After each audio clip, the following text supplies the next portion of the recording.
So let me share my screen.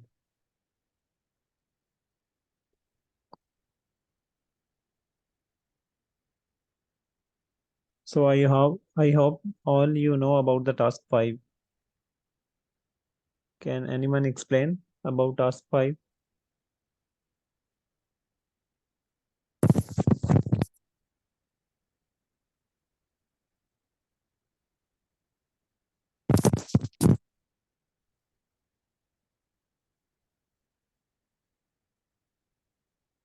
Vertical horizontal reasoning और questions करना आना चाहिए आपको। आई थिंक इस तरह से इससे रिलेटेड नहीं, वो था मैंने टास्क जो 5। शेयर किया था टास्क 5 के बारे में वो था कि asking the right and bigger question. तो उसमें जो फर्स्ट वर्टिकल जो फर्स्ट माइलस्टोन कह सकते हैं कि वर्टिकल एंड हॉरिजॉन्टल क्वेश्चन के बारे में, कि वर्टिकल एंड हॉरिजॉन्टल थिंकिंग, इसको अगर मैं सिंपल मेंशन करूं तो ये है लीनियर वर्सेस डाइवर्जेंट थिंकिंग भी कह सकते हैं। तो सिंपल क्वेश्चन से स्टार्ट करता हूँ कि मतलब what is vertical and horizontal thinking, किस तरह हम सोचते हैं। तो अगर मैं एक सिंपल क्वेश्चन पूछूं आपसे कि हमारे पास एक जार के अंदर या एक टोकरी के अंदर 6 एग्स हैं और छः छः लोग हैं हमारे पास, 6 people each take one of the eggs. So हम 6 अंडे और 6 लोगों को देना चाह रहे हैं, लेकिन हम इस तरह डिवाइड करें अंडों को कि how can it be that one egg is left in the basket, कि हमारे पास टोकरी के अंदर एक अंडा रह जाए। इस तरह हमने 6 लोगों को देना है। तो जो वर्टिकल थिंकिंग है या जिसे मैं लीनियर थिंकिंग कह रहा हूँ, जिस तरह हम स्ट्रेट फॉरवर्ड सोचते हैं कि मैं कहूँगा इट्स इम्पॉसिबल कि 6 अंडे बास्केट में 6 लोगों को देना है। तो अगर मैं हर एक को एक एक एग दूं, जो क्वेश्चन मेंशन कर रहा है कि आपने 6 पर्सन हैं और आपने एक एक एग देना है, लेकिन बास्केट में एक एग कैसे लेफ्ट। तो जो लीनियर थिंकिंग वाला बंदा है या वर्टिकल थिंकिंग वाला वो कहेगा इट्स इम्पॉसिबल। आप क्या आंसर देंगे इस क्वेश्चन का अगर आपसे पूछा जाए तो, अगर आपने ये पहले क्वेश्चन नहीं देखा हुआ तो?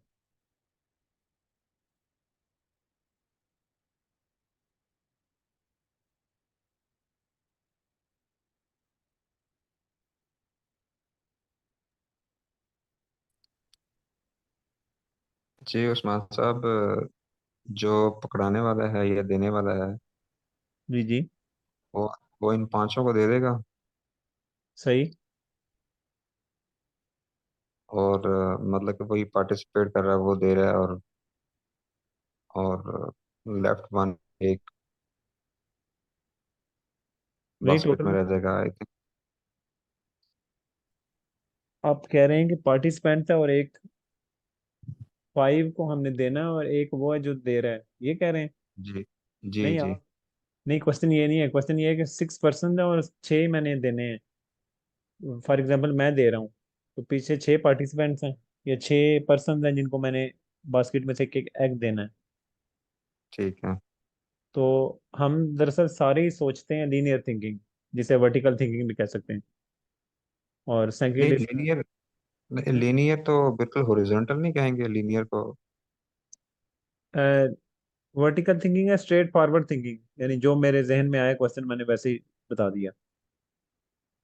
समझ अच्छा, आई? अभी सर जैसे आपने मुझे कहा ना गूगल से आप देखें 5 मिनट में, जी तो जी। मैंने 5 मिनट 10 मिनट में देखा ना, तो वहाँ पर ओरिजेंटल क्वेश्चंस में क्या है कि आपने ना स्ट्रेट फॉरवर्ड कोई डिसीजन लेना, जैसे आपने कब जाना है किसी काम के लिए, पूछें वर्टिकल कि मैंने थिंकिंग है 5 बजे स्ट्रेट जाना। फॉरवर्ड डिसीजन, वर्टिकल थिंकिंग है। और वर्टिकल थिंकिंग जो है ना वो डिफरेंट मुझे लगी है कि आपने किसी को डीप थिंकिंग करवानी है, कि वो सोच के आंसर दे, वो वर्टिकल थिंकिंग में जाता है। जैसे अच्छा। इमोशंस के बारे में बात करनी है, आपने किसी की इमोशंस से आंसर लेना है कि for example why are you moving, आप क्यों हिल रहे हो। ये वो फिर सोचेगा, कुछ बताएगा, कुछ सोच के जवाब देगा। और चलें अगर अभी मैं मैं, पूछूं वेयर वे आप where are you moving to, कि आप किधर जा रहे हैं, ये होगा हॉरिजॉन्टल क्वेश्चन ना। तो इस तरह मैंने देखा, मेरे सामने ये है भी, सही स्क्रीन भी है, तो मैं उससे देख के बता रहा हूँ आपको। ये देखें फॉर एग्जांपल, ये मैं बताता हूँ इस फिगर से, या ये वाली ओपन कर लेते हैं। तो ये वर्टिकल थिंकिंग है, ये जो आपको ये नजर आ रही है लाइन, या ये जी ज्यादा एक्सप्लिसिट है। जी। इसमें वर्टिकल थिंकिंग, हॉरिजॉन्टल, हाँ जी जी, हॉरिजॉन्टल मेरा कहना है कि हॉरिजॉन्टल लीनियर कहलाएगी, और जो वर्टिकल है वो अप टू डाउन है ना, हाँ ये वर्टिकल है। वर्टिकल लाइन में आप देख रहे हैं जी। कि उसमें स्कोप काफी कम है, मतलब ये आप येलो डॉट्स देख रहे हैं। तो ये इस- डीप डाउन इनसाइड है ना, कि वो थिंकिंग करके जवाब देगा, कुछ इमोशंस के साथ जवाब देगा, आपकी उससे एक रिलेशन स्ट्रांग होगी, इस तरह का वर्टिकल क्वेश्चन है ये। लेकिन उसकी स्कोप बड़ी नैरो है, वाइड नहीं है स्कोप। कोई और आंसर देना चाहेगा इस ठीक है। क्वेश्चन का? मतलब स्ट्रेट फॉरवर्ड आंसर है वर्टिकल थिंकिंग का, किसी स्पेसिफिक फील्ड के रिलेटेड है। अगर कोई साइकोलॉजी से है ना, वो सही तरह एक्सप्लेन कर सकेगा इस कॉन्सेप्ट को। या ये देखे ना, वर्टिकल थिंकिंग में डिगिंग द सेम होल, मतलब वो कि हम थिंक कर रहे हैं एक ही एंगल से देख रहे हैं चीज हाँ, को, ये हम मतलब डिफरेंट आप। एंगल से चीज को समझना चाह रहे हैं, तो वो है हॉरिजॉन्टल थिंकिंग में। कि digging the hole somewhere else, मतलब हम एक चीज को डिफरेंट एंगल से देखते हैं, तो उससे कहेंगे कि मतलब डिगिंग द होल डीपर नहीं, मतलब एक ही होल को आप डीपर डिग करते जा रहे हैं, मतलब एक ही एंगल से आप देख रहे हैं एक चीज को। और हॉरिजॉन्टल थिंकिंग में है कि आप digging the hole somewhere else से मुराद है कि आप डिफरेंट एंगल से एक चीज को व्यू करते हैं। तो अभी जो मैंने क्वेश्चन रेस किया था कि आप वर्टिकल थिंकिंग वाला बंदा कहेगा कि ये इम्पॉसिबल है, या हॉरिजॉन्टल थिंकिंग वाला आंसर कोई, अगर कोई साइकोलॉजी से है वो आंसर करे, या कोई भी वॉलंटियर कोई डिफरेंट आंसर दे, आप मतलब चैट में भी रिप्लाई कर सकते हैं। अगर माइक नहीं भी है तो आप चैट में रिप्लाई कर दें।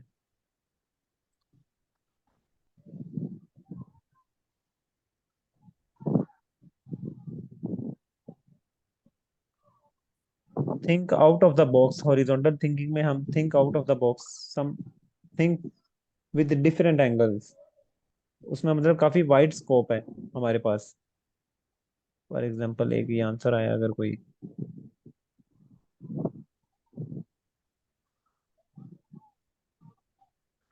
शेयरिंग हो जाएगी इससे मुराद,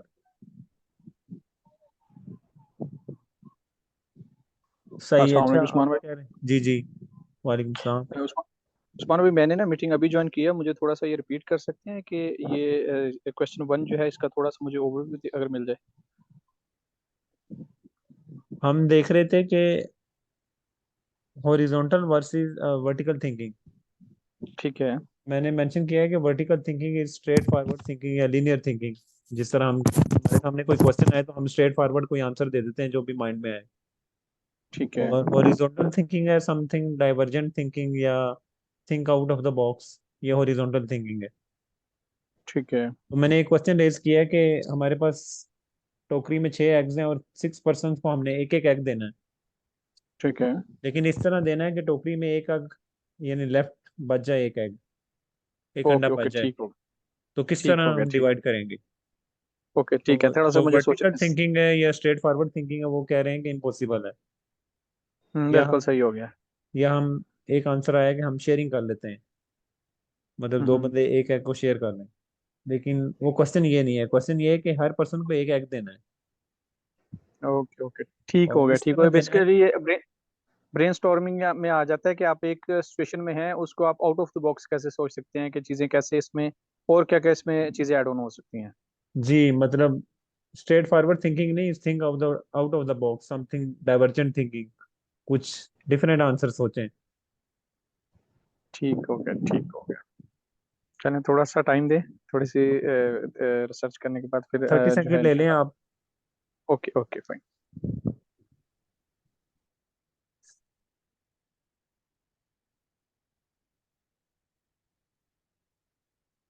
कुक तो करना ही नहीं ना हमने। एक एग बस देना है।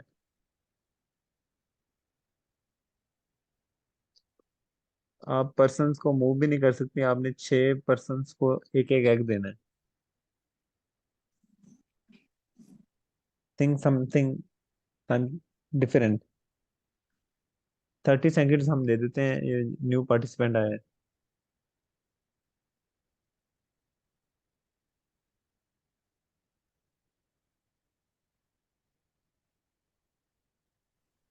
उसमें उस्मान भाई इसमें शफलिंग हो सकती है कि लाइक हम जो है वो बास्केट लेके जा रहे हैं, पहले को एक एक दे दिया, दूसरे को दे दिया, तीसरे को दे दिया, चौथे को दे दिया, और हम्म। जब पांचवें को दिया फिर पहले से वापस लेके फिर पांचवें को दे दिया ताकि एक बास्केट में रहे। ये बड़ा आपने कॉम्प्लेक्स कर दिया है, इसका सिंपल आंसर, अगर अगर वो, ठीक है, थोड़ा सा और टाइम दें। नहीं बस ठीक है। डिफरेंट क्वेश्चन और भी पूछेंगे आगे। ठीक है। तो जो ऑब्वियस लॉजिक है, जो वर्टिकल थिंकिंग है, लीनियर थिंकिंग है, जो स्ट्रेट फॉरवर्ड थिंकिंग है, वो हम जैसे सोचते हैं, हम वर्टिकली चल रहे हैं और वैसे ही आंसर दे देते हैं। जो हॉरिजॉन्टल थिंकिंग वाला है, वो कहेगा कि हम 5 बंदों को एक एक एग दे देते हैं, जो छठा एग है उससे हम, मतलब उस एग को पकने देते हैं, उससे जैसे वो चूजा निकल आएगा उस एग से, फॉर एग्जांपल, क्योंकि टाइम की मैंने कोई लिमिट नहीं लगाई। टाइम की ठीक हो मैंने गया, कोई ठीक। लिमिट मेंशन की है। वो चूजे नहीं, से बिल्कुल मुर्गी नहीं। बनेगी, मुर्गी फिर आगे अंडे और देगी, तो बास्केट में और अंडे आ जाएंगे। हमने 5 पर्सन को एक एक एग दे दिया है, तो फिर वो जो हमारे पास अंडे और आएंगे, उसमें से एक एग मतलब 6 पर्सन को दे देंगे। तो मतलब हॉरिजॉन्टल थिंकिंग वाला, उसने think out of the box सोचा कि मेरे ठीक पास हो गया, एक ठीक हो अंडा है, उससे चूजा आया, चूजे से मुर्गी बनी, मतलब टाइम लेस, क्योंकि मैंने टाइम की कोई लिमिट नहीं लगाई क्वेश्चन में कि गया। एट ठीक लीस्ट ठीक। One egg is left in the basket. ये क्वेश्चन ये था कि एट लीस्ट वन एग, लेकिन अगर हमारे पास तो, मुर्गी बन गई है तो हमारे पास एक तो अंडे की फिर तो बजाय चाहे हम काफी सारे दो अंडे दो आ सकते। दो दो हाँ। दो दो भी दे सकते हैं। ठीक हो गया। हाँ। तो सही हो गया। Yes, horizontal thinking is out of the box thinking. अब सेकंड और आउट क्वेश्चन ऑफ। पूछता हूँ। अब सेकंड क्वेश्चन में आपने इसी तरह सोचना है कि वर्टिकल थिंकिंग जो स्ट्रेट फॉरवर्ड लॉजिक आ रही है, आपने उसकी बजाय समथिंग डाइवर्जेंट सोचना है। अच्छा उस्मान भाई, थोड़ा सा ये इसमें क्लियर कीजिएगा कि जो हम हॉरिजेंटल थिंकिंग होगी इसमें बेसिकली हम कोई और चीज यानी कि कोई और फैक्टर साथ में ऐड ऑन करेंगे पॉसिबली, कि जिस तरह से हम मुर्गी इसमें ऐड कर रहे हैं या इस तरह से लगा लेंगे, एक करंट सिनेरियो में हम एक और फैक्टर एक और आइटम ऐड ऑन करके उसको सोल्यूशन उसका निकाल सकते हैं। ऐसे कह सकते हैं इसको। ऐसे कह सकते हैं कि आप, हाँ, हम स्ट्रेट फॉरवर्ड एक ही एंगल से एक चीज को देख रहे हैं। हम्म। हाँ, अगर हम डिफरेंट एंगल से एक चीज को देखें तो शायद उसका कुछ न्यू इन्वेंट कर सकें हम। समझ आ रही ठीक है? हो गया, बिल्कुल। न्यू मीनिंग बिल्कुल दे ठीक हो सकें अपने फील्ड में, फॉर एग्जांपल जिस तरह मेरा मशीन लर्निंग का, एक मैं फील्ड की एग्जांपल दूंगा एंड पे, कि उसमें ठीक है। कैसे ये आर्टिफिशियल इंटेलिजेंस इतनी तेजी से क्यों ऊपर जा रही है, इमर्जिंग फील्ड कैसे हो गया है इतनी तेजी से, उसमें एक हम्म। मैं एग्जांपल दूंगा। तो हर बंदा डिफरेंट सब्जेक्ट में एक्सपर्ट है, वो डिफरेंट एंगल से एक चीज को देखे तो शायद कोई नया मीनिंग निकल आए, कोई न्यू इन्वेंशन इन्वेंशन हो जाए। मतलब think out of the box हम नहीं सोचते, हम स्ट्रेट फॉरवर्ड एक ही, मतलब जो ऑब्वियस लॉजिक है, जो इम्पॉसिबल ऑब्वियस था। लॉजिक, बिल्कुल। हाँ। यानी कि जो कॉमन सेंस हम वो यूज करते हैं, कॉमन से बाहर निकल के नहीं सोचते। हम्म। मतलब डिफरेंट एंगल से एक चीज को नहीं देखते, क्योंकि क्वेश्चन में ठीक टाइम हो की लिमिट नहीं थी, इस वजह से आप टाइम जितना मर्जी ले सकते थे। ठीक हो गया, बिल्कुल ठीक हो गया। एक सेकंड क्वेश्चन है, फॉर एग्जांपल ये क्वेश्चन है, ये जो साइकोलॉजी डिपार्टमेंट, साइकोलॉजी से अगर कोई है तो उनमें वो टेक्स्ट बुक के अंदर से हेलो। मैंने ये क्वेश्चन लिए हैं, हेलो। वो जो यूज करते हैं। जी। अभी कोई नई न्यू पार्टिसिपेंट आया है? हेलो, आवाज़ आ रही है? जी, आपकी आवाज आ रही है। जी, उस्मान भाई, मैं आपको कट कर रहा हूँ बीच में। सर मैंने ये पूछना था, जो पिछला ही टॉपिक है, आपने जो एक्स का जिक्र किया, एग्जांपल दिया आपने, तो इसके अंदर ये भी एक कंक्लूजन हो सकती है कि अगर कोई मतलब बहुत सारे लोग मतलब टीम है, ठीक है, वो एक ही तरीके को अपना रहे हैं मगर उस तरीके में बहुत टाइम लग रहा है, टाइम टेकिंग है, मगर उनमें से कोई ऐसा जो है एम्प्लॉय है या फिर कोई ऐसा बंदा है वो एक शॉर्टकट तरीके से कोई रास्ता निकालता है, तो ये भी इसी में ही आएगा कि हम हॉरिजॉन्टल थिंकिंग में आएगा कि हम ज़्यादा जो टाइम टेकिंग काम है उसको हम शॉर्ट वे में कर दें, शॉर्ट टाइम जी, में। अल्टरनेटिव वे इसका हो सकता है। अल्टरनेटिव वे ये है कि आप 6 पर्सन को एक एक एग दें, और जो 6th वाला पर्सन है, 5 पर्सन को आपने एक एक एग दे दिया, और जो छठा है उसे आपने टोकरी दे दी। टोकरी दे दी तो उसमें एक एग तो है ना। ये अल्टरनेटिव वे भी आंसर हो सकता है, जो शॉर्टकट वे आप कह रहे हैं कि जी हमने इस तरह 6 पर्सन को एग देने हैं कि टोकरी में एक एग बच जाए। तो हम 6th वाले को अगर टोकरी दे दें, उसमें एक ही एग होगा, क्योंकि पहले 5 पर्सन को हम एक एक अंडा दे चुके हैं। और 6th वाले को टोकरी दे दी, और उसको एक अंडा भी मिल गया, और टोकरी में एक एग भी बच गया। मतलब ये भी एक अल्टरनेटिव आंसर हो सकता है। तो सर इससे शॉर्टकट कैसे फिर वो बनेगी सेंस इसकी शॉर्टकट वे में? मैंने शॉर्टकट वे, अब डिफरेंट क्वेश्चन लेते हैं ना, हम देखते हैं कि लोग किस तरह एक प्रॉब्लम को टैकल करते हैं, जिसकी लीनियर थिंकिंग है या स्ट्रेट फॉरवर्ड थिंकिंग है, या जो हॉरिजॉन्टल थिंकिंग, वो किस तरह सोचता है एक क्वेश्चन को आंसर देने के लिए। मतलब जो डिफरेंट एंगल से वो हम प्रॉब्लम काफी सारी सॉल्व करेंगे, क्योंकि ये टास्क 5 में हमने ब्रेन स्टॉर्मिंग ही करनी, काफी सारे सेशंस में डिफरेंट ठीक, एंगल से सोचेंगे प्रॉब्लम को। इस तरह मुख्तलिफ के क्वेश्चन एग्जांपल्स में। होंगी जी, और अंडरस्टैंडिंग हो जाएगी। ठीक है सर, चलें ठीक है। ओके सर, आप कंटिन्यू रखें, सुन रहे हैं। Thank you. क्वेश्चन 2 है कि एक बोर्ड के साथ, मतलब एक ये हमारे पास है क्लियर। लेडर है, जैसे ये सीढ़ी है, वो इस 10 फीट लॉन्ग है, और उसके 2 फीट पानी के अंदर, मतलब सबमर्ज्ड है, यानी वो पानी के अंदर 2 फीट है। सीढ़ी इस तरह साथ लगी हुई है कि 2 फीट पानी के अंदर है, ठीक है, मतलब 8 फीट वो बोट के साथ लगी हुई है, और 2 फीट उसके पानी के अंदर है। समझ आ रही क्वेश्चन की। जी तो अगर जी बिल्कुल उस्मान भाई। ओशन के अंदर अगर टाइड 5 फीट राइजेस करती है, मतलब वो वेव आती है ओशन के अंदर एक, और वो वेव 5 फीट ऊपर आएगी, तो how much of the ladder will be under water. मतलब पहले अंडर वाटर 2 फीट थी, जो सीढ़ी थी वो 2 फीट पानी के अंदर थी। पानी के अंदर एक 5 फीट की वेव आई है, मतलब वो 5 फीट ऊंची वेव आई है, मतलब पानी 5 फीट ऊपर उठा है। तो अब जो सीढ़ी है वो कितने फीट, मतलब पहले 2 फीट पानी के अंदर थी, अब कितने feet will be under water. 5 left. जी जी, 5 फीट लेफ्ट होगी। मतलब वो 5 फीट पानी के अंदर डूब जाएगी। जी जी, 5 फीट जो डूबेगी, क्योंकि ऑलरेडी 2 फीट तो पानी है नीचे, और 3 फीट तक पानी ऑलरेडी दो मजीद ऊपर फीट आएगा। पानी के अंदर है, अंडर वाटर है। अब जी। जो ओशन टाइड आई है वो 5 फीट, मतलब वो ऊपर उठी है। Total distance total distance 5 feet अगर लें नीचे आप से, स्ट्रेट फॉरवर्ड तो आंसर कह रहे हैं 5 फीट। जी इसमें अरीबा उस्मान नदीम भाई का उसमें आंसर है कि 2 फीट ही 2 फीट ही रहेगी। रहेगी। हम्म 2 फीट ही रहेगी, क्योंकि अगर अगर हम रिज्यूम कर रहे हैं कि अगर उसके साथ फिक्स है तो साथ में वो मूव ऑन होगी और 2 फीट ही पानी के अंदर रहेगी। जी ठीक है, सर, क्योंकि टाइड ये आपने बहुत अच्छा टाइड आंसर दिया, शायद आपने ये क्वेश्चन पहले देखा हुआ है। नहीं उस्मान भाई, ये वैसे ही मैं एक लॉजिक बना रहा था कि एक आउट ऑफ द सही। बॉक्स सोच रहे हैं, तो इसमें ये एक लॉजिक बन रही है। हाँ, स्ट्रेट फॉरवर्ड आंसर तो जिसने दिया है 2 फीट, 5 फीट दिया है, वो 5 फीट की बजाय 7, यानी 7 फीट होगा, क्योंकि 2 फीट पानी के अंदर पहले ही है लेडर। और जब पानी 5 फीट की वेव आई है तो 5 फीट ऊपर गई है, तो वो 7 फीट हो जाएगा स्ट्रेट फॉरवर्ड आंसर में। लेकिन वो क्योंकि जब पानी 5 फीट ऊपर उठा है तो उसने शिप को भी ऊपर उठाया है, तो ये आंसर बिल्कुल ठीक है कि कुबरा का 7 फीट है। ये मेरी तरह स्ट्रेट फॉरवर्ड आंसर दिया है इन्होंने। Think out of the box नहीं सोचा कि डिफरेंट एंगल से देखेंगे, अगर पानी उठा है, एक टाइड 5 फीट ऊपर उठी है, तो वो शिप को भी 5 फीट ऊपर ले जाएगी, लेकिन वो जो लैडर है वो 2 फीट ही पानी के अंदर अंडर वाटर होगी। मतलब ये think out of the box है इसका, अगर क्वेश्चन आंसर सोचें।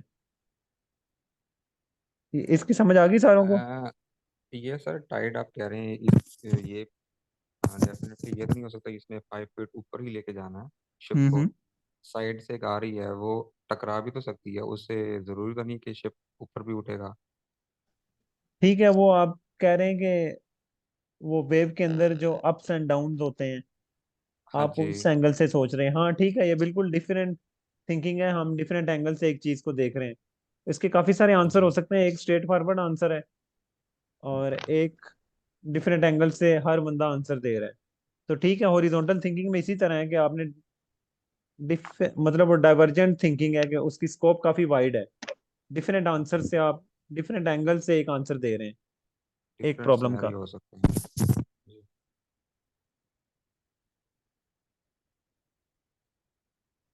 लेकिन वो क्वेश्चन ये दरअसल क्वेश्चन ये है कि जिस जगह शिप है उसी जगह जो ओशन टाइड है वो 5 फीट ऊपर गई है, वो इस वजह से मतलब एक स्ट्रेट फॉरवर्ड आंसर बनता है। अब मैं मशीन लर्निंग फील्ड से एक आपको एग्जांपल देता हूँ, जिसमें क्योंकि हमारे पास डिफरेंट एंगल से सोचेंगे तो शायद कोई न्यू इन्वेंशन हो जाए, उसकी उस तरह की मैं एग्जांपल देता हूँ अपने मशीन लर्निंग फील्ड के रिलेटेड। तो ये मैंने वर्कशॉप करवानी थी, मैंने प्रेजेंटेशन तो बनाई थी लेकिन मैं करवा नहीं सका लास्ट टाइम। और कुछ मेरा डिफेंस था पीएचडी का, और फिर इस तरह यानी स्केड्यूल काफी टाइट था। तो machine learning, what is machine learning, हम इसके बारे में जानते हैं कि मशीन लर्निंग जो सिंपलेस्ट डेफिनेशन हो सकती है वो ये है कि मतलब एक फंक्शन लर्निंग है, फंक्शन एस्टिमेशन प्रॉब्लम है कि हमारे पास इनपुट डाटा है और हम मशीन को कह रहे हैं कि वो लर्न करे कि ये कैट है या डॉग है, वो ऑटोमेटिक क्लासीफाई कर सके। इस बॉक्स के अंदर कोई मतलब फंक्शन एस्टिमेशन है कि वो इनपुट को आउटपुट पे मैप कर सके।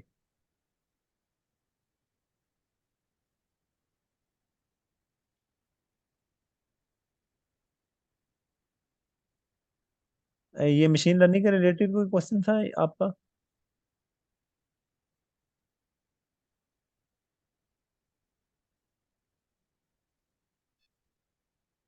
चले मैं एंड पे क्वेश्चन लेता हूँ। मैं ये क्वेश्चन बता दूं कि एक बंदे ने डिफरेंट हॉरिजॉन्टल थिंकिंग से किस तरह एक प्रॉब्लम को सॉल्व किया। तो मैं मशीन लर्निंग के बारे में कह रहा हूँ कि मशीन लर्निंग सिंपलेस्ट डेफिनेशन ये है कि वो फंक्शन एस्टिमेशन प्रॉब्लम है, कि वो इनपुट हमारे पास इमेजेस गिवन है और मशीन ने लर्न करना है कि ये कैट का इमेज है और ये डॉग का इमेज है, क्लासीफाई करना है। तो ये प्रॉब्लम, इस प्रॉब्लम के लिए न्यूरल नेटवर्क का आपने शायद नाम सुना हो। वो ब्रेन से मिमिक किया है आर्टिफिशियल इंटेलिजेंस ने, ये न्यूरल नेटवर्क वो किस तरह किया है इसकी मैं डिटेल में नहीं जा रहा अभी।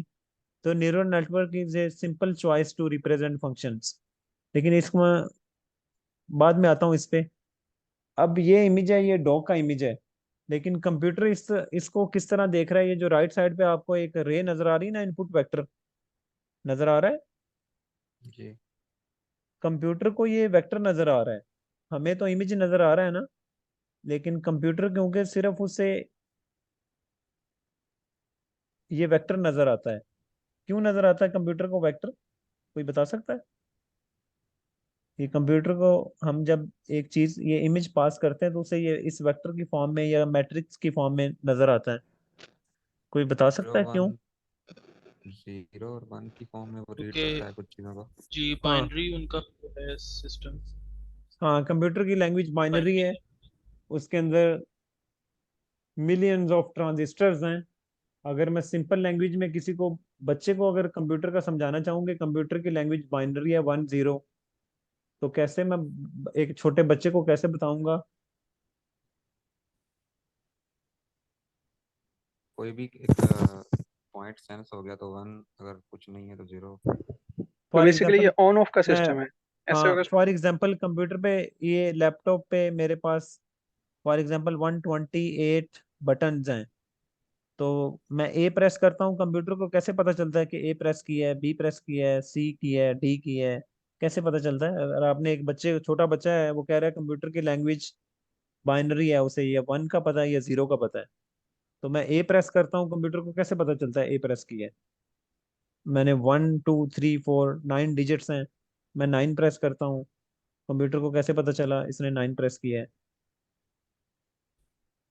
एक छोटा बच्चे का आपने आंसर देना है, आपके माइंड में जो भी स्ट्रेट फॉरवर्ड थिंकिंग आ रही है आप बताएं, वर्टिकल थिंकिंग।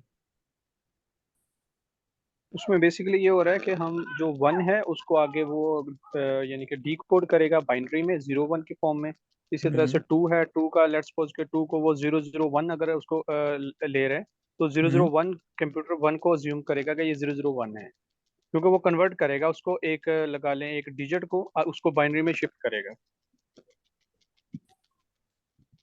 ठीक है।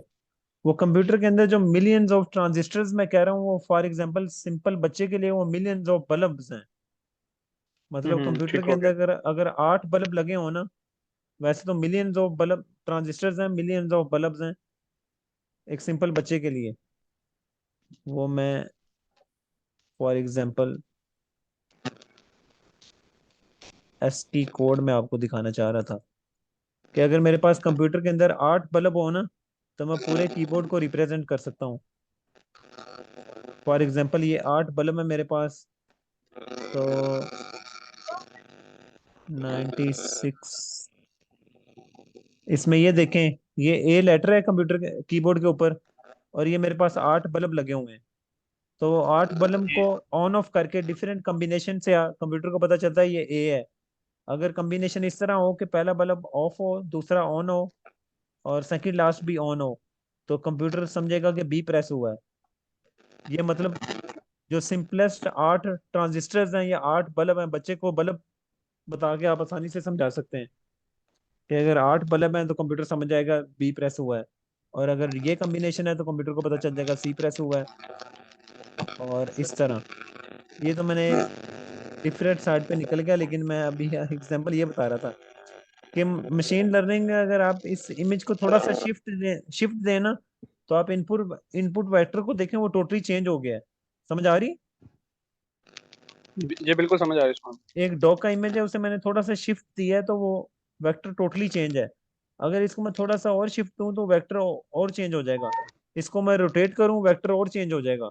तो इसका मतलब है हमें कंप्यूटर को मिलियंस ट्रिलियंस ऑफ इस तरह के इमेजेस देने पड़ेंगे ताकि वो समझ जाए डॉग है, क्योंकि आप थोड़ा सा शिफ्ट दिया है तो वो चेंज हो गया। समझ आ रही है इस ठीक क्वेश्चन की प्रॉब्लम? ये है सर जी। ठीक है, मतलब हम ज़्यादा आप कह रहे हैं मिलियंस ऑफ इस तरह की पिक्चर्स देंगे तो वो उसका जो रिजल्ट है वो सेम आएगा, चेंजिंग नहीं होगी।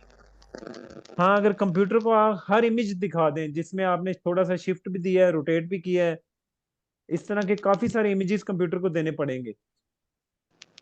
मतलब ठीक। आप डॉग को किसी जगह भी शिफ्ट करते हैं, तो वो क्योंकि वो जब शिफ्ट हुआ है डॉग, मतलब इमेज के अंदर हमें तो पता चल रहा है कि वो डॉग है, लेकिन कंप्यूटर को वो वेक्टर नजर आ रहा है, और वेक्टर के अंदर वो डिजिट्स चेंज हो रहे हैं, 1 0 डिफरेंट जगह पे आ रहा है।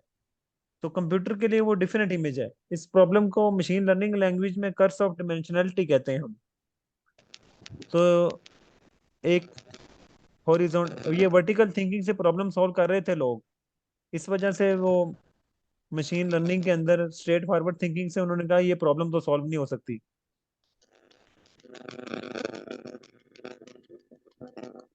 It is switching in image, मतलब वो शिफ्ट आ रहा है। लेकिन एक हॉरिजॉन्टल थिंकिंग वाला बंदा आया, उसने कहा कि इस प्रॉब्लम को हम आसानी से सॉल्व कर सकते हैं। उसने ब्रेन के अंदर देखा कि एक neuron, 1 neuron is connected to very few neurons. जो पहले मशीन लर्निंग में ये brain neuron are organised into what is called local receptive field. जो पहले मशीन लर्निंग के अंदर ये काम हो रहा था, वो उसमें ये था कि प्रॉब्लम को सॉल्व करने के लिए हम न्यूरल नेटवर्क यूज कर रहे थे। लेकिन उसमें हर neuron is connected to every other neuron. इस वे से हम प्रॉब्लम को सॉल्व कर रहे थे।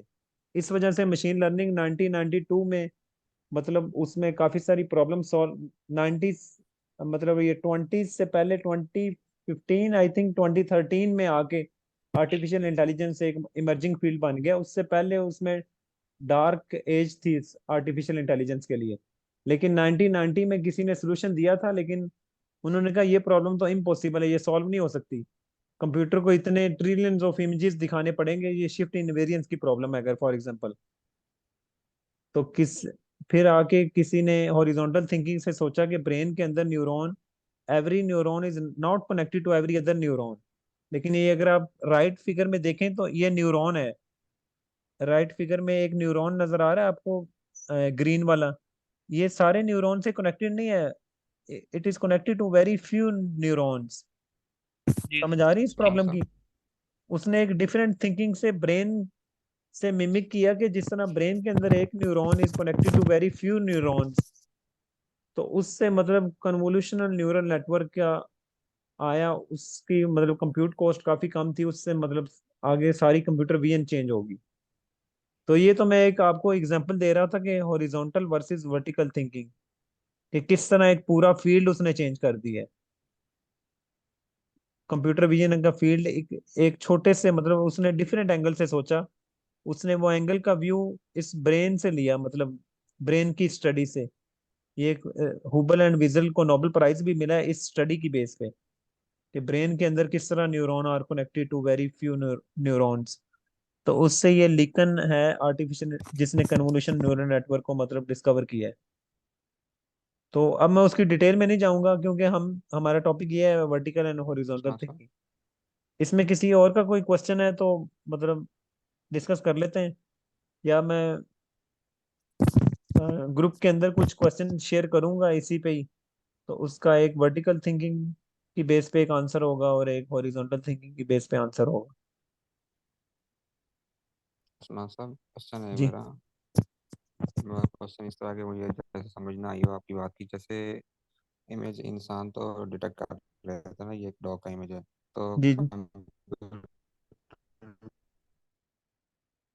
आपकी आवाज कट रही है।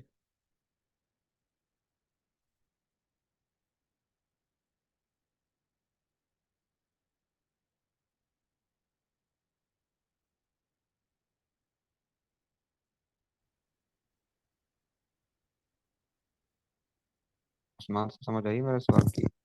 नहीं, आपकी आवाज कट गई थी, शायद बाकियों को सुनाई दी हो।